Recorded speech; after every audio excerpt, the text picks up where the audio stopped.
But first tonight, major developments in the battle to control Rhode Island's top hospitals. Care New England, owner of Women and Infants, Kent and Butler, will make a third attempt to merge with Lifespan, the owner of Rhode Island, the Miriam, and Newport. Target 12 investigator Ted Nisi broke the story this morning on WPRI.com. He joins us now with all the details. Ted?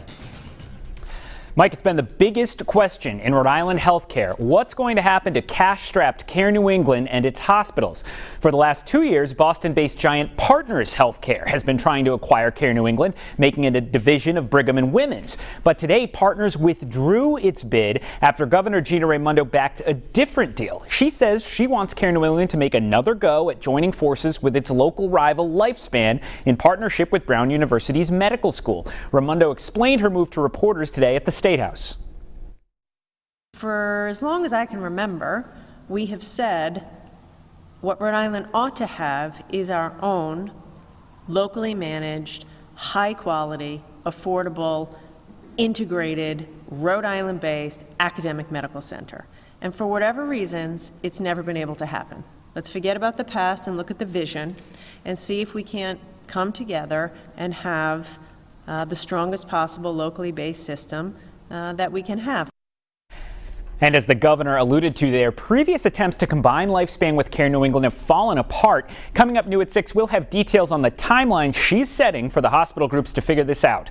With the Target 12 investigators, Ted Nisi, Eyewitness News. Developing news affecting one of the state's largest employers. As we broke at noon, Partners Healthcare of Boston is dropping its bid to take over Care New England, owner of Women and Infants Hospital. And the move comes as Governor Gina Raimondo announces she is backing an alternative idea to merge Care New England with Rhode Island hospital parent company Lifespan. Target 12 investigator Ted Nisi broke this story on WPRI.com and joins us now to break down today's announcements.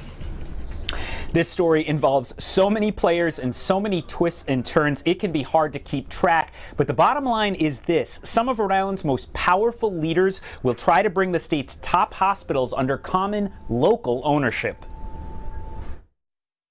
We've got to do something. Governor Gina Raimondo making a decisive intervention in the battle over Rhode Island healthcare, throwing her weight behind a new effort to get hospital groups Lifespan and Care New England to join forces in partnership with Brown University's medical school. You know, what this could be, if it works, is a thriving, integrated, top-notch medical system with a full integration between Brown and our local hospitals. Something we've talked about for decades and never really realized. The game of medical musical chairs left Boston giant Partners Healthcare on the sidelines after it spent 2 years trying to bring Care New England into its Brigham and Women's Hospital division. Partners interim CEO saying today, in order to give this effort the best possible chance for success and to provide maximum flexibility to the governor and the leadership of these three institutions, we will be withdrawing our application to acquire CNE. The stakes are high. Lifespan and Care New England employ tens of thousands of people in Rhode Island and provide care to hundreds of thousands of patients. I'm focused on the people of Rhode Island who deserve high-quality doctors in their community at a cost that they can afford, and I think this is the right next step. There are certainly no guarantees this will work. Lifespan and Care New England, you might remember, have tried to merge twice before and failed. Raimondo says she wants the leaders of the institutions to take the summer to try to determine if there's a path forward. Meanwhile, reaction is pouring into our newsroom from lawmakers, unions, and experts. Right now, my colleague Eli Sherman has a full roundup of reaction on WPRI.com and our WPRI 12 app. With the Target 12 investigators, Ted Nisi, Eyewitness News.